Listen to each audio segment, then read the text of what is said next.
So you want to get battery storage installed, but you don't know where to start? Well, you've found the right video, because today we're going to teach you 10 things you need to know before you get battery storage installed. We're going to take you to 3 real-life installs that we've recently completed and answer all the questions that you might have before you're getting batteries fitted.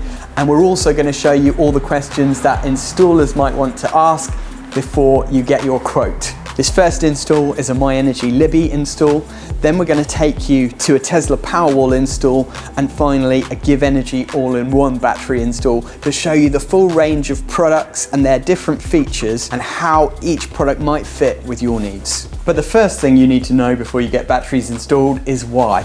Why do you want a battery storage system? Normally there are a few reasons.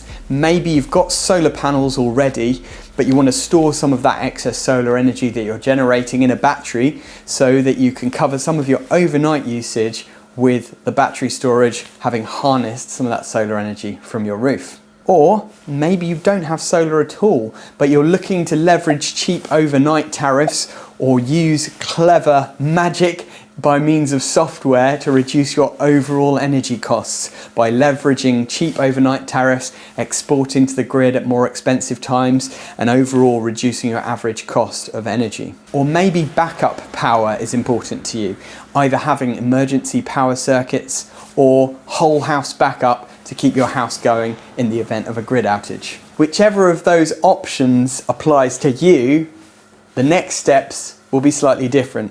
If you've got solar already, then we're going to need to know about your existing solar system. How big is the solar array? How much energy are you currently exporting to the grid? That margin of energy is what you can potentially harness and store in a battery during the day and then run your house overnight. But we also need to think about how much energy do you use overnight, and that will tell us how much power you need to be able to store in a battery to cover your overnight usage. With battery technology really coming of age now, there are so many things you can do with batteries that make sense in order to reduce your carbon footprint and reduce your overall energy costs.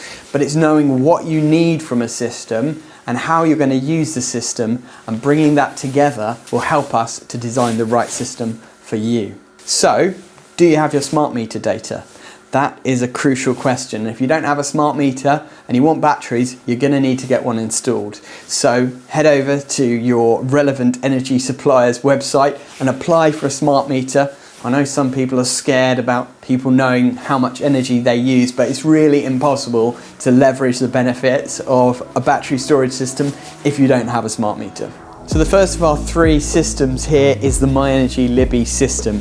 MyEnergi Ecosystem is a great one because it combines EV charging, solar hot water diverters and battery storage to enable you to monitor all of your energy usage and use these devices to reduce your reliance on the grid and make the best use of your solar energy. Each MyEnergi Libby battery module is rated at 5 kilowatt hours, but it has a 10% margin with the charge and discharge. So you've got 4.6 kilowatt hours of usable capacity per module. So in this case, we've got 4.6, 9.2, 13.8 and 18.4 kilowatt hours of storage. That's the maximum that you can have with this system. So it's quite a large system. And with a 5 kilowatt inverter, your maximum charge and discharge rate is 5 kilowatts, which is pretty decent.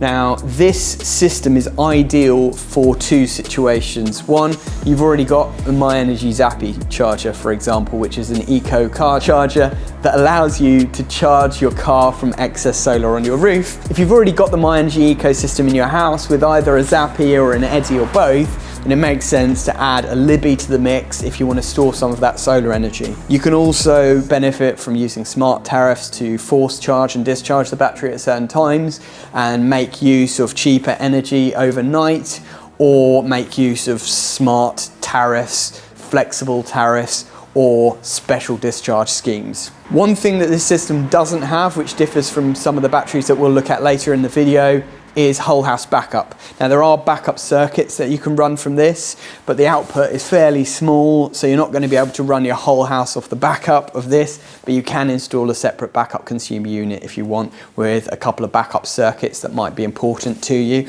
However, if whole home backup is for you, then stay tuned for the next places we're going when you'll see that featured. Now, one of the biggest benefits of installing battery storage is to store energy that you're already generating from an existing solar array. Now, this is a huge example. Your system doesn't need to be this big, but here we've got a massive 35 kilowatt system in a ground mount array, and the customer was exporting loads of power during the summer, and even on some days in winter. We got his energy usage readings, and if you've got an existing MyEnergi system, you can actually use the data that you've been building up from the Zappi, because it collects how much energy you use throughout the day. Use that data to know how much energy you use overnight when the sun's not shining, and size the battery system accordingly. Now, in this case, we've sized a huge battery storage system, and it's still not quite big enough. But for you, you might find that a 10, 15 or 20 kilowatt hour battery storage system will be enough to store excess energy that you would normally be exporting to the grid, and then run your house overnight with that free solar energy. Now, all of the battery storage systems that we're going to talk about in this video today are what we call AC coupled. They've been installed after the solar, and the solar panels are not directly feeding into the batteries. However, you can get DC coupled systems from various brands, and if you're installing solar and batteries at the same time, often a DC coupled system is a good way to go. In this particular situation, we've got a solar edge system. We've actually got two inverters on this system, 3-phase inverters, and they're doing the solar power generation, and then the MyEnergi system is reading how much solar is being produced and how much is being exported to the grid, and then it's kicking in to charge those batteries rather than exporting that power out to the grid and potentially not being paid anything for it. Another thing you need to think about when getting battery storage installed is, do you have or are you thinking about getting an electric vehicle? If you've got an EV already, you've probably got a home charger, and your installer will want to know what home charger it is to see whether it will integrate well with the battery storage system that they're suggesting or not. Obviously, if you've already got a Zappi, then it's a no-brainer, and it's quite easy to just install a battery system that will work with the Zappi. But you might have an older charger that's not a smart charger, and it might be time to upgrade it to a smart charger just to get the whole system talking to each other nicely. Now, all the battery storage systems that we mention in today's video do provide their own EV charger that works seamlessly with their battery system. So you can usually find a system where there will be all the devices that you need and they will talk together. And that's important, because what you don't want is to plug your car in and it drains the battery, because the battery in your electric vehicle might be 70 kilowatt hours or something like that, and the battery on your wall might be 10, 15 or 20. So within a couple of hours you'll have dumped all the power from your wall battery into your car battery. There'll be nothing left in your wall battery to run your house overnight, and it kind of defeats the purpose. So it's really good and important to have an EV charger that will seamlessly integrate with your battery storage system. They'll work together in harmony. Now, one thing you'll start to realize as you do your research is that most good battery storage systems are wall mounted, and they need a decent amount of wall space in order to fit all the equipment neatly and have access to it for maintenance and changing settings, etc. So behind me is a good example of that. We've got a wall space that's about 2 meters wide by 2.5 meters high, and it gives us plenty of space to mount all the equipment neatly and give access to everything. You don't want stuff to be crammed in and difficult to access for installers or maintenance purposes. For example, you need to leave a certain amount of clearance above, because these often cool by convection, which means that the heat will be rising from the inverter up and through the back, and you need to leave enough space for that heat to dissipate. You don't want any kind of flammable materials close to the top of the inverter, and you want the heat to be able to dissipate so that it cools itself properly. Now, you might notice that there are multiple MyEnergi systems in this property. That's because he's got a 3-phase supply, so he fitted one on each phase. However, one of the nice advantages about the MyEnergi system is that it is stackable and expandable, which is slightly different to maybe some other battery storage systems out there. You can start with a smaller system like a 5 or 10 kilowatt hour, and then if you find that over time you read the data and you see that you could do with a bit more storage, you can easily add a couple more modules later. And when we do an installation, we always tend to leave enough blank wall space to add and do an upgrade later on by adding the second stack of batteries. The MyEnergi inverters are actually hybrid inverters as well, so you could connect solar PV directly into it and have this as like a one-stop system that does solar and battery storage. We tend to often fit solar edge systems which have their own separate inverters and optimizers and just use these as AC coupled batteries, but the option's there to do both, and we have fitted a hybrid system where we connected the PV into this directly. I'll leave a video link for that up here. Now, one thing I've just noticed in the stats on our YouTube videos is that 78% of you who watch our videos regularly have not subscribed. And that just doesn't make sense, because we put out a plethora of amazing videos about renewable energy technology, and we show you real life installations, not just mounting everything up in a studio setting. So if you'd like to subscribe, it helps our channel, but it'll also help you, because there's tons of educational content here on the channel, over 600 videos. In fact, at this very property itself, we've made several videos about all the different upgrades that we've done here over the years. So why not settle back after this video and watch all the other stuff that we've done at this property, including upgrading the solar panels on that solar array to bigger, more powerful ones. We really appreciate it when you like and subscribe.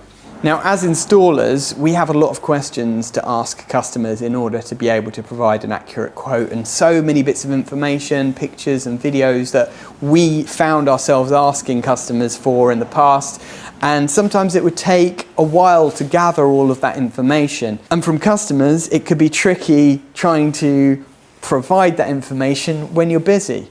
You're not always around during the day when your installer's phoning you up and trying to talk you through these questions, or maybe you're not even around during the week when the installer wants to do a site visit. So we've developed OpenQuote, and it's an online system that enables customers to provide all the information that we need. It asks simple questions and asks for photos and videos of some of the things that we've talked about today, in order to create a job sheet for us as an installer to have a beautiful overview of what you need as a customer. If you're an installer and this kind of thing sounds like it's of interest to you, I'll leave a link below where you can check out OpenQuote.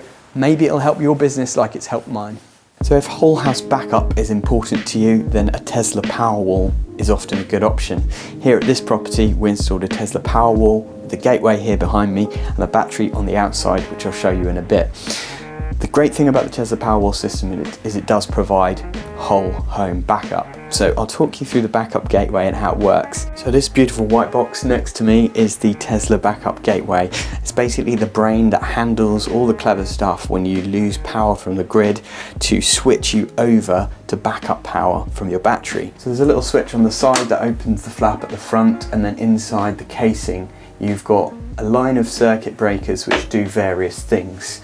There's an incoming 100 amp fuse that protects the whole backup gateway and the cabling in your house, and then you've got a non-backup side and a backup side, and the Tesla Powerwall itself has to be fed from the backup side of the Tesla backup gateway. The Tesla system can't handle more than a 5 kilowatt output when it's on backup mode. So that what that means is that if you've got any heavy loading circuits, for example a cooker, you may need to install those on the non-backup side, so that in the event of a power cut, if the cooker's running, it will turn off, but all of the other essential loads in the house that aren't so heavy as to shut the Tesla Powerwall down will continue.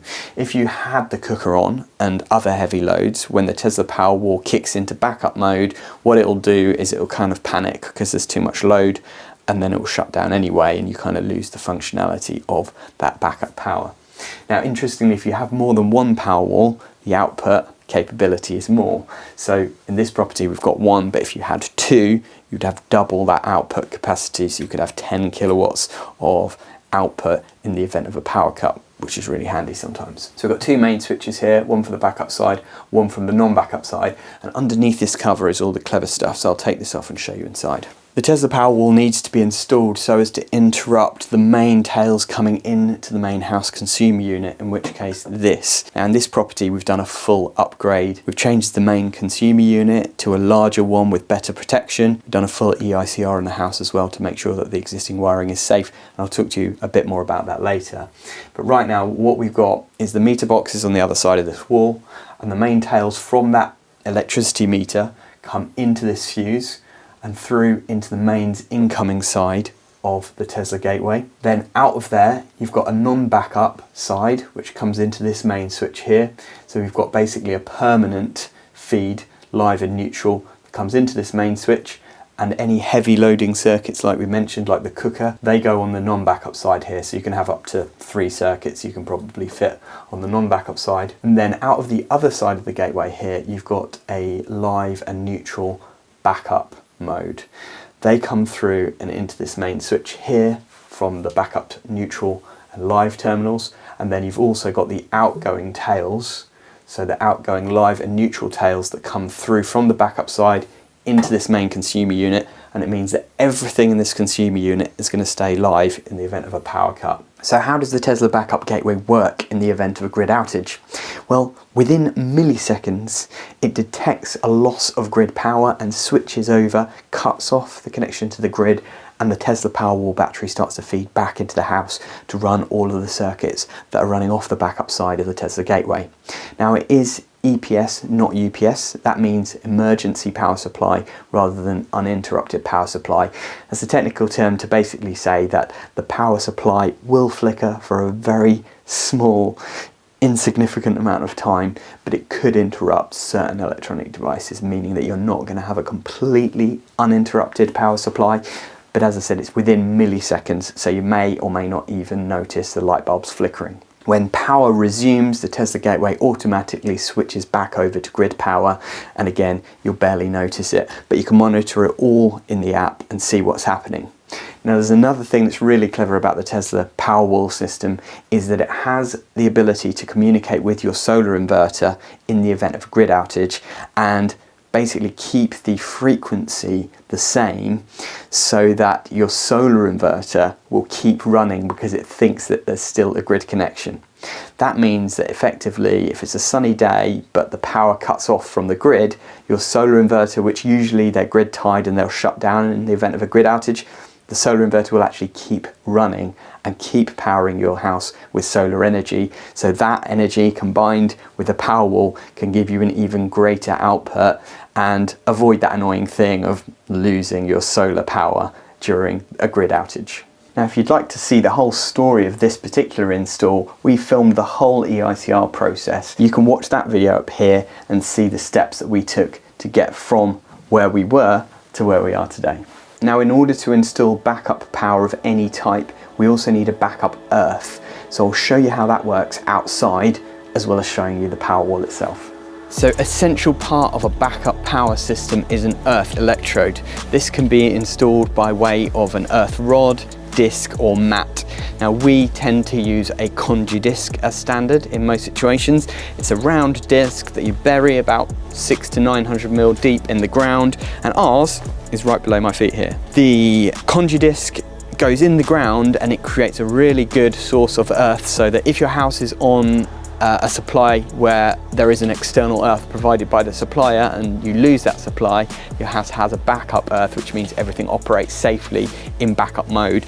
That earthing disc is wired into the main earth terminal here in the meter box. So in this particular case, we've run the earth cable from the congi disc up here in a bit of flexible conduit neatly through into the meter box and into the main earthing terminal here. Then from there, our main earth to our consumer unit and Tesla gateway runs. Now, as part of the survey for a battery storage install, one thing we're going to want to see is a photo of your meter box and also what size your main cutout fuse is, because we'll need to carry out an application to apply to connect the system to the grid. Another thing that we find is really important is the installation of a surge protection device. It's now a requirement in the regulations that if your house has got expensive electronic devices in, you should have a surge protection device, which basically protects your electronics in the event of a power surge from either the local grid or maybe lightning strikes in the local area. Not every installer is going to include one of those in your quote, so if you are getting a quote, I'd always advise to check whether they've included surge protection as part of your package. Some installers might say that it's not necessary, but the regs say you need to have a written risk assessment proving that you don't need one, or you just need to fit one. Of course, an essential part of installing a Tesla Powerwall is getting a cable to it from the consumer unit or backup gateway. We usually wire them from the gateway as standard, but if you've got multiple Powerwalls, you might need a separate consumer unit where all the Powerwalls are wired from. In this case, we've run our cable for our Powerwall through the wall from the backup gateway, along up the external wall, through the loft, and out and down on the other side of the house. And we've used a very special cable, which I'll talk to you about over at the Powerwall. So here at the Tesla Powerwall, there's a few interesting things to talk about that not everyone might tell you. The Powerwall, as I said, can go inside or outside, and it can work from -20 degrees up to +50 degrees Celsius. So operating temperature, no problem when it's outside. Here in Britain, we don't get very cold winters anyway. Of course, the ideal operating temperature is between about 0 and 30 degrees. So the cold will affect it, but it's not going to ruin it or anything like that. It is designed, and you see them fitted in America in the ice cold winters, and they work absolutely fine. But this is what people might not tell you about. This is an isolator switch, and it's a safety requirement for a Powerwall. Now, you might see on the Tesla website, they just look like, you know, this beautiful white block. They don't show you the isolator switch. It doesn't look the prettiest, shall we say. However, it's an important safety requirement to be able to isolate it in case of an emergency or for maintenance. So if I'm working on this as an engineer, I need to be able to safely isolate it, lock it off, and that's an important requirement. So just know when you're having a Powerwall installed, you will need an isolator switch next to it, so there'll need to be a little bit more space. Or if it's installed right near the consumer unit, then the consumer unit can have the isolator switch in it, but it's got to be within about 3 meters. But let me tell you about this cable. So we've come down from the loft, down in the corner, and up into here. Now this is special cable. It's not just standard steel or armored. It's actually what's called Powerwall Connect cable. It's manufactured by Doncaster Cables, and it has not only the power cables within it, but it has multiple data cables too. You can get all of the cabling for the Tesla Powerwall in one neat cable. That for us is a great thing because it saves us time not having to pull several cables, but it's also a lot neater. To have one cable going to your Powerwall instead of 3 is a much neater solution, and it means we don't have to run it in conduit or anything like that. It's just a nice little bit of icing on the cake. So let's do a rundown of the specs of this Tesla Powerwall battery. So it has a 5 kilowatt charge and discharge rate. That means that you can charge it up from the grid or from solar at a rate of 5 kilowatts, which means that within 1 hour it will have filled up 5 kilowatts of capacity. Within 2 hours it will have filled up 10 kilowatts of capacity, and then the final 3.5 kilowatts, well, you can work out how long that would take. It also discharges at a 5 kilowatt rate too. So if you've got 5 kilowatts running in your house overnight and the battery's full, all of that 5 kilowatts of energy is going to be coming from your Tesla Powerwall, which is great. Now it does have a little trick within it where it can ramp up to 7 for a few seconds if you've got a little spike in your supply, but the continuous output is 5 kilowatts. Now the maximum storage capacity of this battery is 14 kilowatt hours. However, the usable capacity is 13.5 kilowatt hours. So that's what it's going to be sold as. It's a 13.5 kilowatt battery, basically with 100% charge and discharge rate.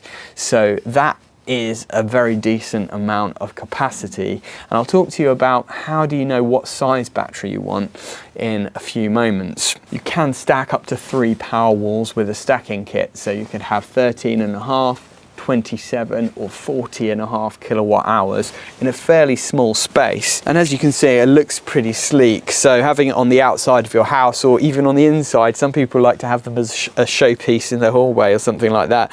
I would never recommend fitting a battery in the hallway or any kind of fire escape, although they are very safe. Still think it's not a great idea to have it in a hallway, but you can have it on the outside, which is a great idea, or on the inside of a garage or in a room that is not an occupied room.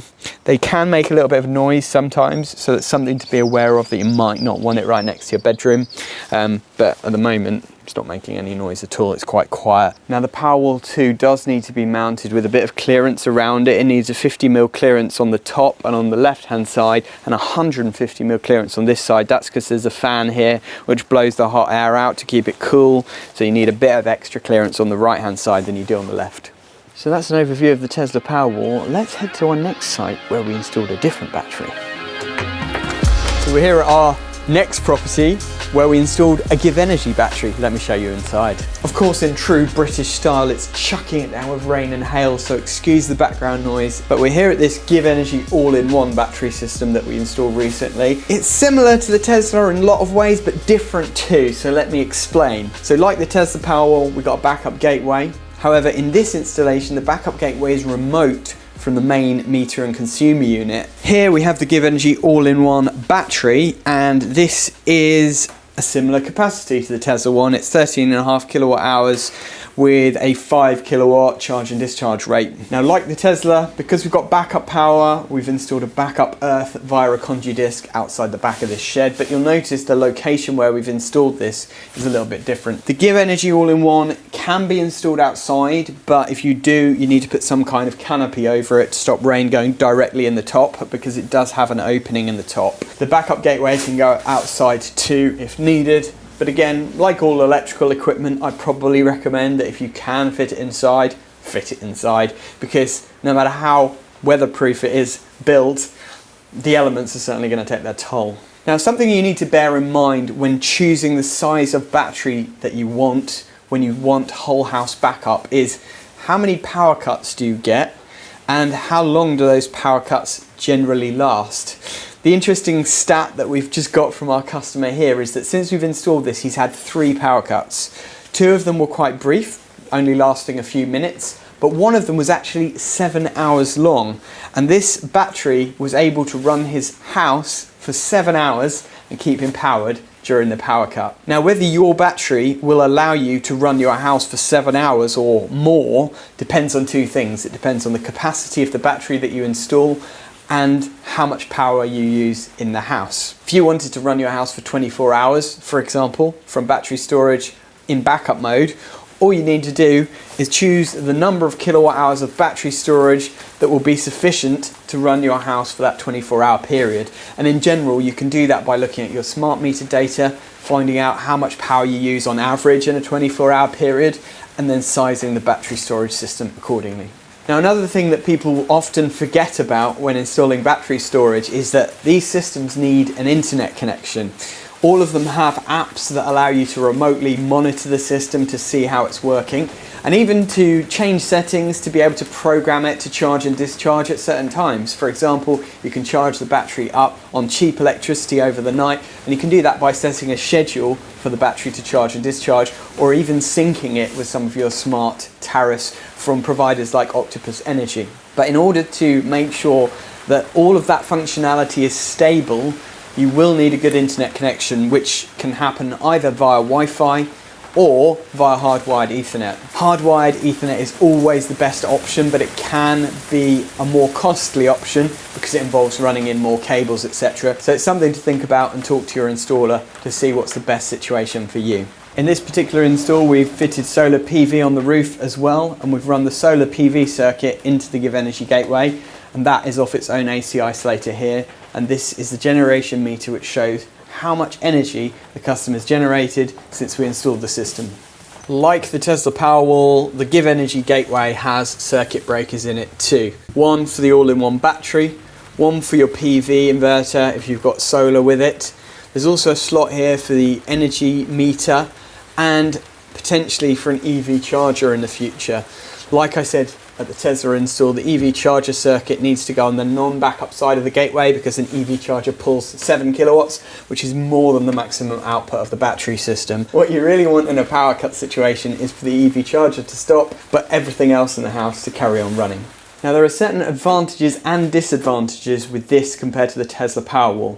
One advantage is that this is a modular battery system. It actually has 4 battery modules that slot into it almost like suitcases, and it means for an installer it's slightly easier to assemble than the super heavy Tesla Powerwall. One disadvantage of this system versus the Tesla at the time of filming this video is that this is not stackable.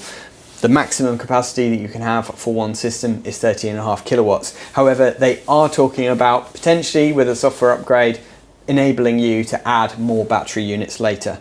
As I said earlier, the Tesla Powerwall is stackable and you can stack multiple Powerwalls in one system, which is an advantage if you're looking for a bigger battery storage system.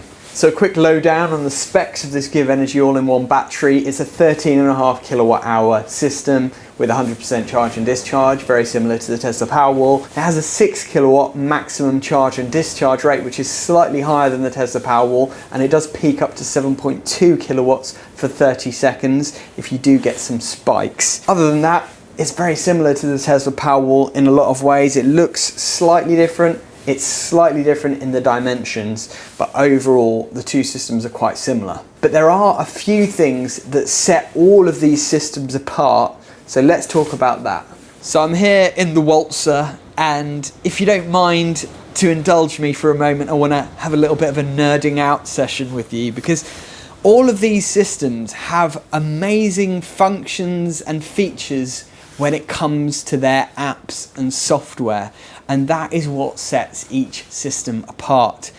Each brand has their own ecosystem with an app that has different functionality, although a lot of them are similar, but different visuals and different sets of programs that you can use to really get the most out of your battery.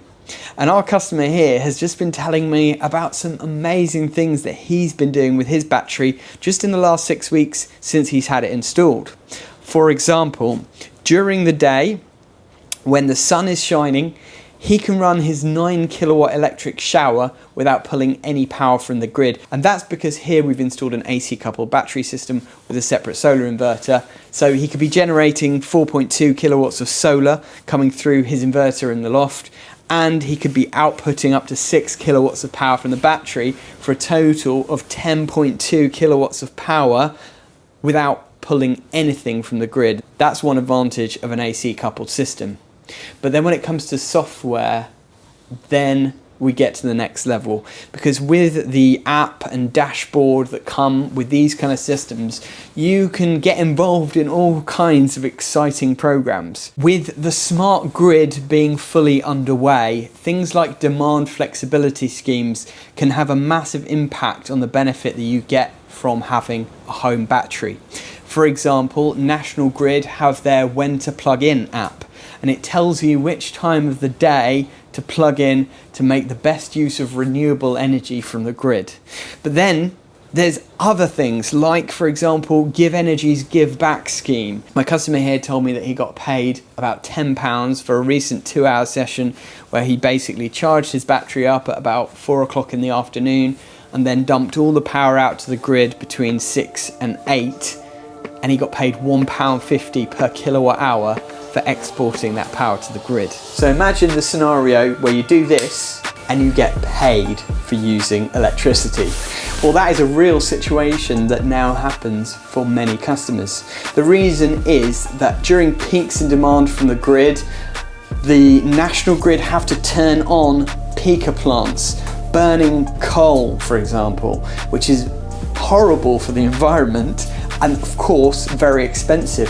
So they want to avoid doing that. And how better to do that than by using the power that's stored in your home battery to push out to the grid to help the grid to cope with those peaks in demand.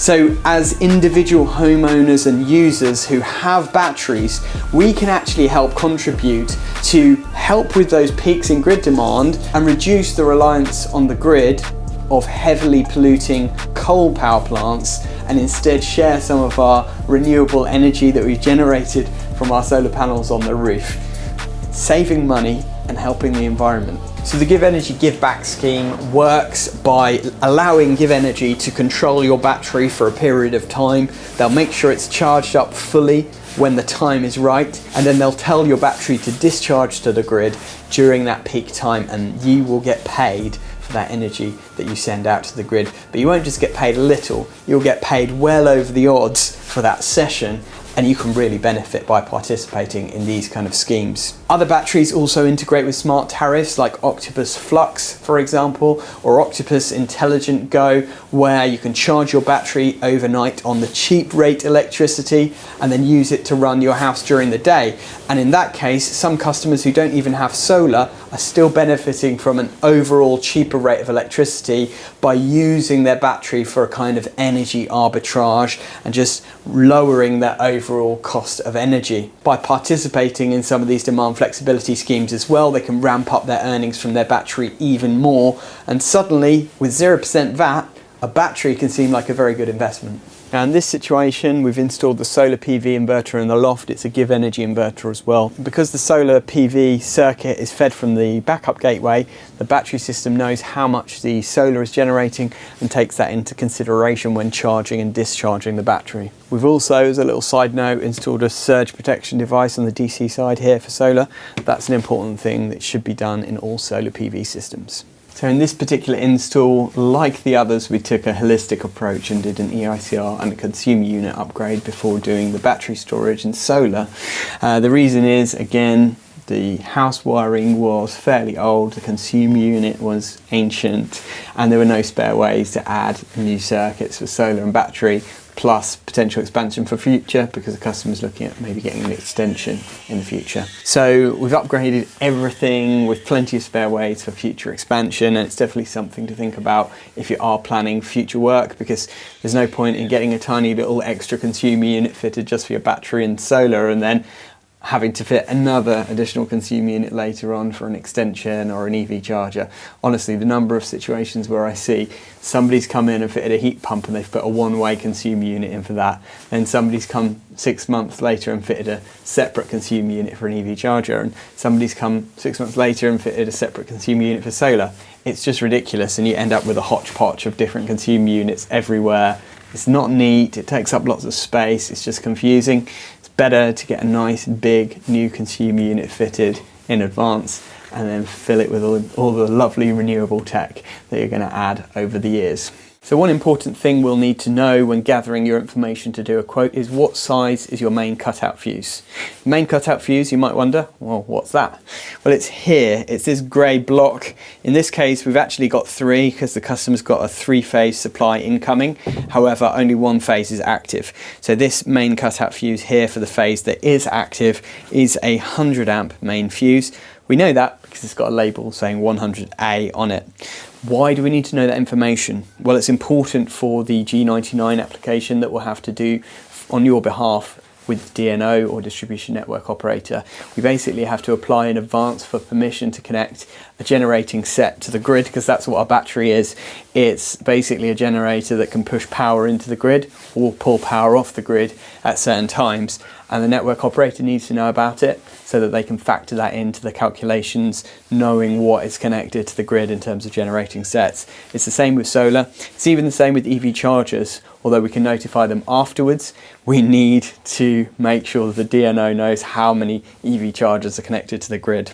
So you need a picture of your 100 amp or maybe 80 or maybe 60 amp main fuse, and you also need a picture of your meter with your MPAN number so that we can do the application for you. Another thing that's really useful for your installers to have is a picture of your main consumer unit, ideally with the flap up like this, so that we can see how many circuit breakers there are and how many spare ways there are. By spare ways, we mean these. These are called ways, and each individual blank is a spare way that is available for future expansion. So in this case, we've got 4 spare ways, which means that 4 additional circuits could be installed without having to upgrade this consumer unit. Now this is a nice modern consumer unit with RCBOs. They protect each and every circuit. It's got surge protection built into it as well. So if you've got a nice modern consumer unit like this with spare ways, then likely your installer will be able to install the battery system straight in to this existing consumer unit.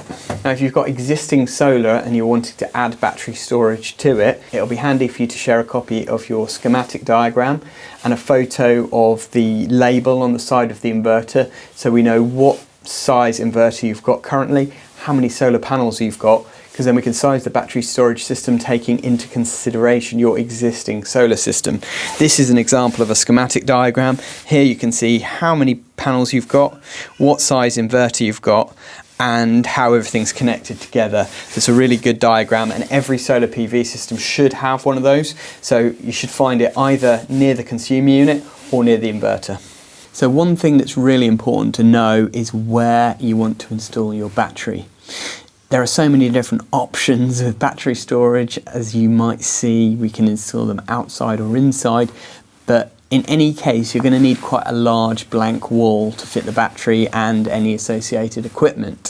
So something your installer will need to know is, where do you prefer to fit the battery, or where is the most suitable space? Could it be on an inside wall somewhere in the house? Could it be on an outside wall somewhere near the house, preferably near the meter box? Or would you prefer it to be in an outbuilding like a garage, whether that's an attached garage or a detached garage? And where the battery is going to make a big difference to the cable run from the consumer unit to the battery. So we'll talk about that now. So in the case of our Tesla Powerwall install, we had the gateway right next to the meter and the battery remote. In this particular install, we've got the gateway and the battery remote. So there's different setups, as you can see. Let's talk through the cable route in this particular install and how we did it. Welcome to windy Britain. Here's our house, where our consumer unit and electricity meter is, and here's our garage, where our battery is. Below me is a path, so you might wonder, well, how did we get a cable from one to the other? And the answer is digging. We've got an amazing groundworks contractor that we work with who came in, they lifted these slabs, installed a duct from the house to the garage so that we could then come in afterwards and pull in cables. And that's the thing you need to remember, is if you're installing the battery in an outbuilding that's away from the house, you will inevitably need groundworks. Now, you might already have a power supply to a building like this, a garage, and if you do, we're going to need to know a bit more information about the power supply that's there and whether it's big enough to be able to connect the battery or not. In this case, it just had a double socket in it, which was not enough to take a battery off of. So we've run a brand new big supply to the garage here. But in some cases, you might already have a big chunky supply. So what we'll ask for is a picture of your garage consumer unit if you have one. And in the circuit on this side, we'd like to identify the size of the circuit breaker that feeds the garage and know what size cable's going out there, and then we can do the calculations for you to know whether we can connect to your existing garage supply or whether we need to run a new cable out there. In the garage here, we've installed our cabling from the duct where it comes through from the ground, along some cable tray and up here into our gateway. And as I said, we installed from a switch fuse in the house into the gateway, and then the power comes back from the gateway into the main house consumer unit to provide that whole house backup. But it's quite a complicated install, this, and that's why usually we prefer to fit the gateway as close to the meter box as possible, and then potentially you can fit the battery remotely like we did with the Tesla, but it's just one cable and not such a big cable that needs to go from that gateway or consumer unit to the battery. Now you might say, but you've installed solar on the roof, why didn't you just install the batteries in the loft along with the inverter? And that is a really good question. For me, there are multiple reasons why not to install batteries in a loft. One of them being the weight. Batteries are extremely heavy, so if you are fitting batteries in a loft, you've got to be confident that the loft structure and joists are capable to take that amount of weight. But also you've got to think about your poor installers. How are they going to get the batteries up your loft ladder into the loft safely? Oftentimes it's just impossible to get a heavy battery up a loft ladder and into a loft. The other thing to take into consideration is fire safety. Although batteries are safe and they're built to not combust, still somehow for me it just feels a bit wrong to fit a battery in a loft.